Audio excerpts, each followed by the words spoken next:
네, 건강 따라잡기 시간입니다. 혈관 질환에 대해서 알아보고 있는데요. 오늘은 뇌혈관 질환인 뇌졸중, 그중에서도 뇌경색에 대해서 알아보겠습니다. 네, 신재원 의학 전문 기자 나와 있습니다. 신 기자 안녕하세요. 안녕하세요. 네, 뇌졸중에도 여러 종류가 있죠? 그렇습니다. 흔히 중풍이라고 부르죠. 크게 혈관이 터지는 뇌출혈과 혈관이 막히는 뇌경색으로 나눌 수가 있습니다. 이 중 우리나라에서는 뇌경색이 80% 정도로 훨씬 더 많은데요. 지난 시간에 급성 심근경색에 대해서 말씀드렸었는데 이 심근경색이 심장혈관이 막혀서 심장근육 세포가 손상된 것이라면 뇌경색은 뇌혈관이 막혀서 뇌세포가 죽어버리는 것을 말합니다. 며칠 전 왼쪽 팔다리가 마비되면서 의식을 잃었던 70대 여성입니다. 무슨 로봇 마냥 툭툭 하더라고, 내 몸이. 근데 내 맘대로 안 되는 거야. 평소 고혈압과 부정맥을 앓고 있었던 조 씨의 심장에서 피떡이 생겨 혈관을 돌아다니다가 뇌의 동맥을 막아버린 것입니다. 다행히 병원에 3시간 내에 왔기 때문에 피떡을 녹이는 주사를 맞고 거의 완전히 회복이 될 수 있었습니다.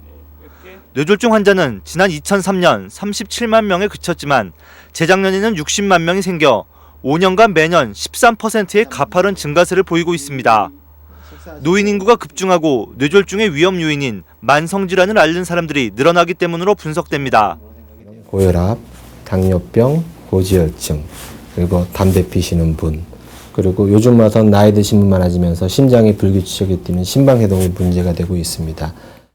뇌경색의 대표적인 증상은 팔다리의 오른쪽과 왼쪽 중 한쪽이 마비되는 것으로 힘이 떨어지고 감각이 둔해집니다. 또 말이 어눌해지거나 심한 현기증, 두통으로도 나타날 수 있습니다. 문제는 이런 증상이 발생했을 때 병원을 빨리 찾아야 한다는 것입니다. 적어도 3시간 이내에 병원에 도착해야 막힌 혈관을 뚫는 시술 등을 통해 후유증을 최소화할 수 있기 때문입니다. 뇌조직은 산소 공급이 차단이 돼서 어느 정도 시간이 경과가 되면 손상이 오고 그 손상이 어느 수준 이상이 되면 어떤 방법을 써도 다시 회복이 안 됩니다. 이 심근경색은 6시간 안에 병원에 와야 된다 말씀하셨는데 뇌경색 같은 경우는 더 빨리 와야만 되겠네요. 그렇습니다. 이 골든타임이 심장과 뇌가 좀 차이가 있는데요. 뇌가 더 빨리 와야 됩니다. 심장은 6시간 이내, 적어도 12시간 이내에 오셔야 하고요. 뇌는 3시간 이내, 적어도 6시간 이내입니다. 최근 한 대학병원 조사에서는 그 뇌경색 환자의 병원 도착 시간이 평균 11시간이었거든요. 이러다 보니까 막힌 혈관을 뚫는 시술을 받는 경우도 9명 중 1명꼴인 12%로 매우 낮았습니다. 막힌 혈관을 뚫는 것은 정맥 주사로 약을 주입하거나 혈관 조영술을 통해서 막힌 뇌동맥을 직접 찾아서 넓혀주는 방법이 있습니다.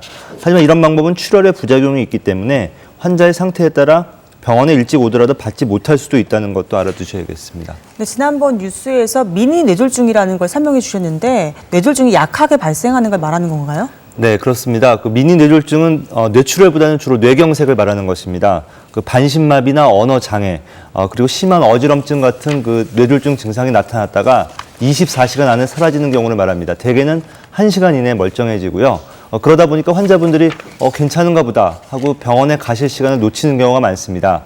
그런데 이런 미니 뇌졸중 증상은 일종의 전조 증상이거든요. 며칠 뒤 또는 몇 개월 뒤에 더 큰 뇌졸중이 발생하는 경우가 많기 때문에 증상이 나타났다가 사라져도 반드시 병원에 가셔야 합니다. 네.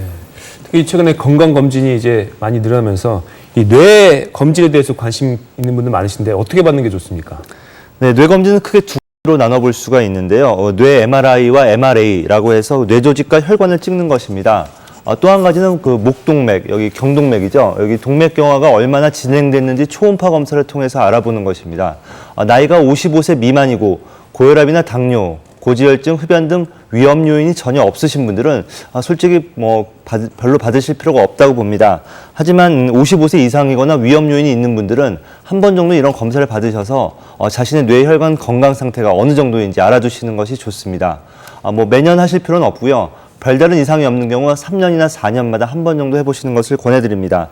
그 작은 혈관이 막혔다든지 해서 이상 소견이 없는 경우는 이상 소견이 있는 경우는 그 뇌졸중 위험이 보통 사람보다 높은 것이기 때문에 아스피린을 복용한다든지 운동과 식이요법, 혈압, 혈당 관리에 좀 더 신경을 쓰시는 계기로 삼으시면 되겠습니다.